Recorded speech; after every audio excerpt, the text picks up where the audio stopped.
Snow White, as told by the Brothers Grimm. Translated by Lucy Crane. Read by Stephen Alexander.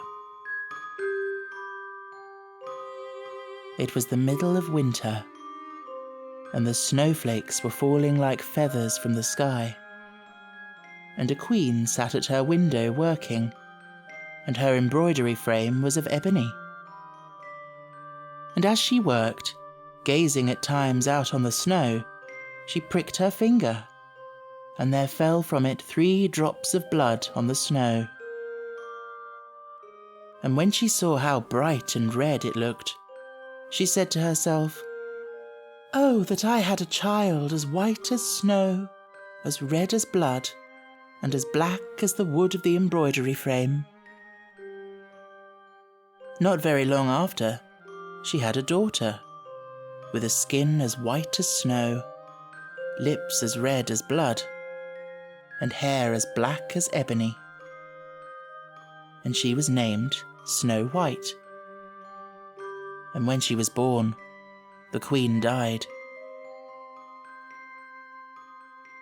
After a year had gone by, the king took another wife, a beautiful woman, but proud and overbearing, and she could not bear to be surpassed in beauty by anyone. She had a magic looking glass, and she used to stand before it and look in it and say, "Looking glass upon the wall, who is fairest of us all?" And the looking glass would answer, "You are fairest of them all." And she was contented, for she knew that the looking glass spoke the truth. Now Snow White was growing prettier and prettier, and when she was 7 years old, she was as beautiful as day, far more so than the queen herself. So one day, when the queen went to her mirror and said, "Looking glass upon the wall, who is fairest of us all?" it answered, "Queen, you are full fair, 'tis true, but Snow White fairer is than you." This gave the queen a great shock, and she became yellow and green with envy. And from that hour, her heart turned against Snow White, and she hated her. And envy and pride like ill weeds grew in her heart higher every day, until she had no peace day or night. At last, she sent for a huntsman and said, "Take the child out into the woods, so that I may set eyes on her no more. You must put her to death, and bring me her heart for a token." The huntsman consented and led her away. But when he drew his cutlass to pierce Snow White's innocent heart, she began to weep and to say, "Oh, dear huntsman, do not take my life. I will go away into the wild wood and never come home again." And as she was so lovely, the huntsman had pity on her and said, "Away with you then, poor child," for he thought the wild animals would be sure to devour her, and it was as if a stone had been rolled away from his heart when he spared to put her to death. Just at that moment, a young wild boar came running by, so he caught it and killed it. And taking out its heart, he brought it to the queen for a token. And it was salted and cooked, and the wicked woman ate it up, thinking that there was an end of Snow White. Now when the poor child found herself quite alone in the wild woods, she felt full of terror, even of the very leaves on the trees, and she did not know what to do for fright. Then she began to run over the sharp stones and through the thorn bushes, and the wild beasts after her, but they did her no harm. She ran as long as her feet would carry her, and when the evening drew near, she came to a little house, and she went inside to rest. Everything there was very small, but as pretty and clean as possible. There stood the little table ready laid and covered with a white cloth, and 7 little plates, and 7 knives and forks and drinking cups. By the wall stood 7 little beds, side by side, covered with clean white quilts. Snow White, being very hungry and thirsty, ate from each plate a little porridge and bread, and drank out of each little cup a drop of wine, so as not to finish up one portion alone. After that she felt so tired that she lay down on one of the beds, but it did not seem to suit her. One was too long, another too short, but at last the 7th was quite right, and so she lay down upon it, committed herself to heaven, and fell asleep. When it was quite dark, the masters of the house came home. They were 7 dwarfs, whose occupation was to dig underground among the mountains.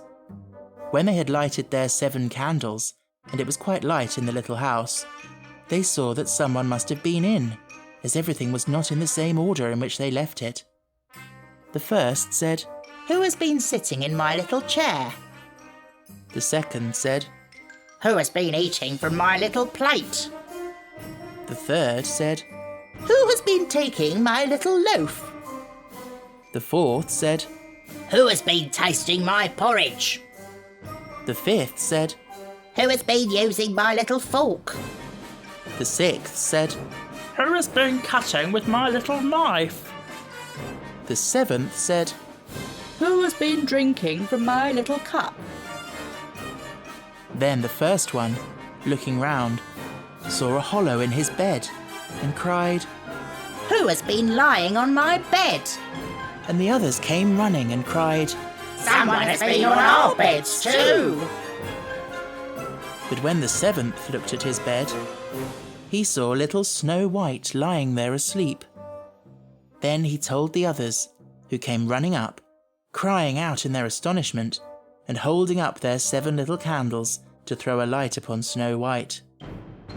"Oh, goodness! Oh, gracious!" cried they. What beautiful child is this?"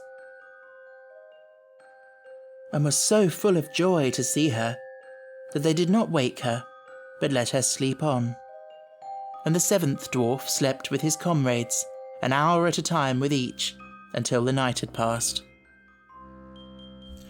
When it was morning, and Snow White awoke and saw the 7 dwarfs, she was very frightened, but they seemed quite friendly, and asked her what her name was, and she told them. And then they asked how she came to be in their house, and she related to them how her stepmother had wished her to be put to death, and how the huntsman had spared her life, and how she had run the whole day long, until at last she had found their little house. Then the dwarfs said, "If you will keep our house for us, and cook and wash and make the beds, and sew and knit and keep everything tidy and clean, you may stay with us, and you shall lack nothing." "With all my heart," said Snow White, and so she stayed, and kept the house in good order. In the morning the dwarfs went to the mountain to dig for gold. In the evening they came home, and their supper had to be ready for them. All the day long the maiden was left alone, and the good little dwarfs warned her, saying, "Beware of your stepmother. She will soon know you are here. Let no one into the house." Now the queen, having eaten Snow White's heart as she supposed, felt quite sure that now she was the first and fairest, and so she came to her mirror and said, "Looking glass upon the wall, who is fairest of us all?" And the glass answered, "Queen, thou art of beauty rare, but Snow White living in the glen with the 7 little men is 1,000 times more fair." Then she was very angry, for the glass always spoke the truth, and she knew that the huntsman must have deceived her, and that Snow White must still be living. and she thought how she could manage to make an end of her. For as long as she was not the fairest in the land, envy left her no rest. At last she thought of a plan. She painted her face and dressed herself like an old peddler woman so that no one would have known her. In this disguise, she went across the 7 mountains until she came to the house of the 7 little dwarfs, and she knocked at the door and cried, "Fine wares to sell! Fine wares to sell!" Snow White peeped out of the window and cried, "Good day, good woman. What have you to sell?" "Good wares, fine wares," answered she. "Laces of all colours," and she held up a piece that was woven of variegated silk.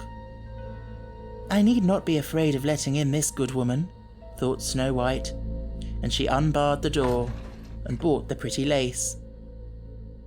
"What a figure you are, child," said the old woman. "Come and let me lace you properly for once." Snow White, suspecting nothing, stood up before her and let her lace her with the new lace. But the old woman laced so quick and tight that it took Snow White's breath away, and she fell down as dead. "Now you have done with being the fairest," said the old woman, and she hastened away. Not long after that, towards evening, the 7 dwarfs came home, and were terrified to see their dear Snow White lying on the ground, without life or motion. They raised her up, and when they saw how tightly she was laced, they cut the lace in 2.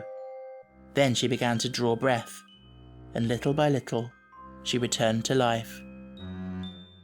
When the dwarfs heard what had happened, they said, "The old peddler woman was no other than the wicked queen.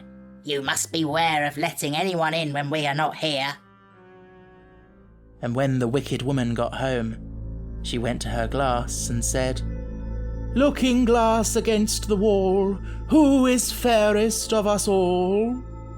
And it answered as before, "Queen, thou art of beauty rare, but Snow White living in the glen with the 7 little men is 1,000 times more fair." When she heard that, she was so struck with surprise that all the blood left her heart, for she knew that Snow White must still be living. "But now," said she, "I will think of something that will be her ruin." And by witchcraft, she made a poisoned comb. Then she dressed herself up to look like another different sort of old woman. So she went across the 7 mountains and came to the house of the 7 dwarfs and knocked at the door and cried, "Good wares to sell! Good wares to sell!" Snow White looked out and said, "Go away! I must not let anybody in." "But you are not forbidden to look," said the old woman, taking out the poisoned comb and holding it up. It pleased the poor child so much that she was tempted to open the door. And when the bargain was made, the old woman said, "Now, for once, your hair shall be properly combed." Poor Snow White, thinking no harm, let the old woman do as she would. But no sooner was the comb put in her hair than the poison began to work, and the poor girl fell down senseless. "Now, you paragon of beauty," said the wicked woman, "this is the end of you," and went off. By good luck it was now near evening, and the 7 little dwarfs came home. When they saw Snow White lying on the ground as dead, they thought directly that it was the stepmother's doing, and looked about, found the poisoned comb, and no sooner had they drawn it out of her hair than Snow White came to herself, and related all that had passed. Then they warned her once more to be on her guard, and never again to let anyone in at the door. And the Queen went home, and stood before the looking-glass and said, Looking glass against the wall, who is fairest of us all? And the looking glass answered as before, Queen, thou art of beauty rare, but Snow White living in the glen with the 7 little men is 1,000 times more fair. When she heard the looking glass speak thus, she trembled and shook with anger.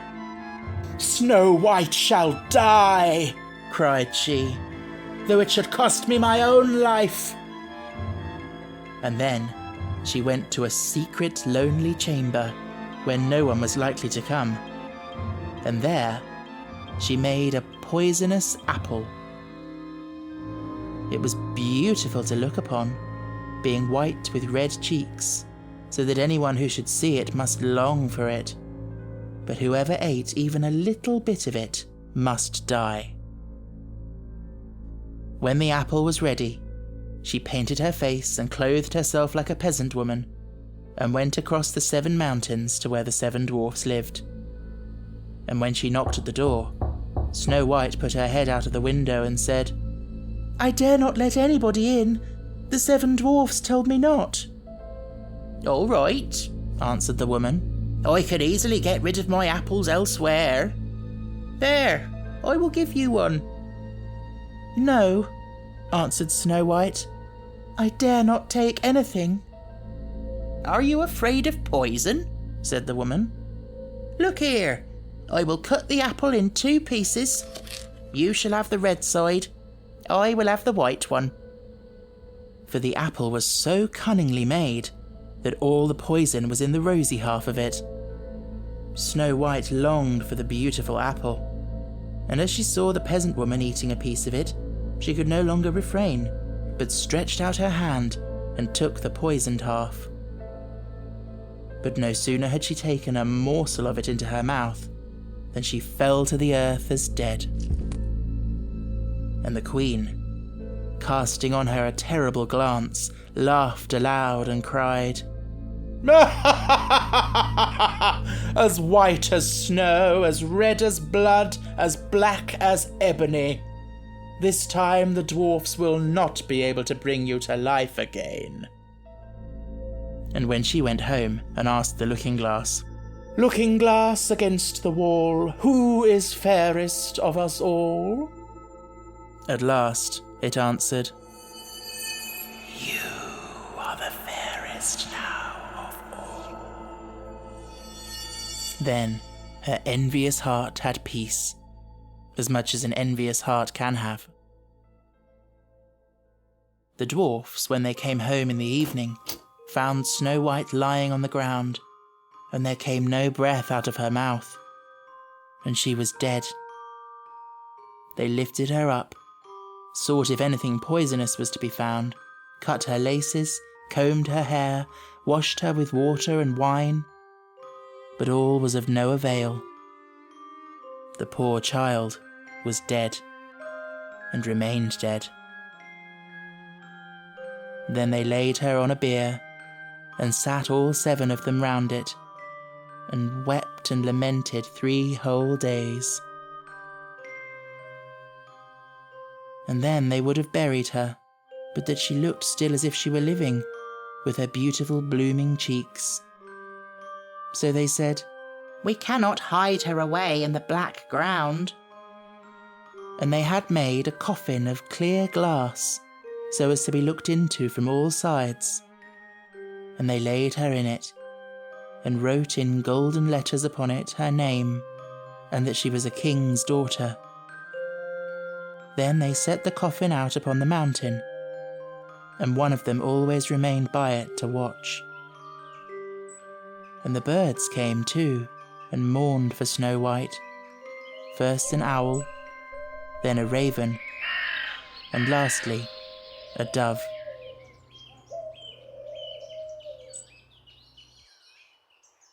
Now for a long while Snow White lay in the coffin, and never changed, but looked as if she were asleep. For she was still as white as snow, as red as blood, and her hair was as black as ebony.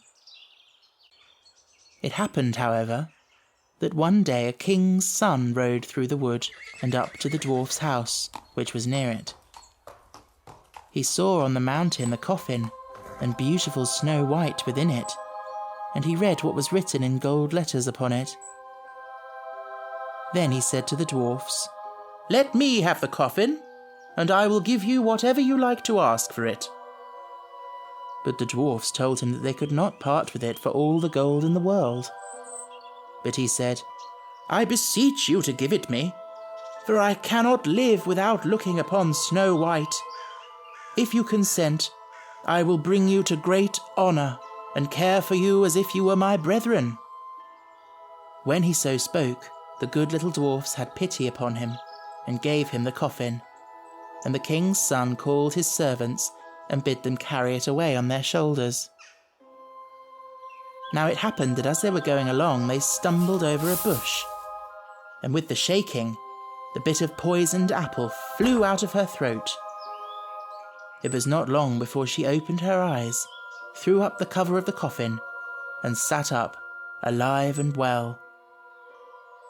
"Oh dear, where am I?" cried she. The king's son answered, full of joy, "You are near me." And, relating all that had happened, he said, "I would rather have you than anything in the world. Come with me to my father's castle, and you shall be my bride." And Snow White was kind, and went with him, and their wedding was held with pomp and great splendour. But Snow White's wicked stepmother was also bidden to the feast, and when she had dressed herself in beautiful clothes, she went to her looking-glass and said, "Looking-glass upon the wall, who is fairest of us all?" The looking-glass answered, "Oh, Queen, although you are of beauty red, the young bride is 1,000 times more fair." Then she railed and cursed, and was beside herself with disappointment and anger.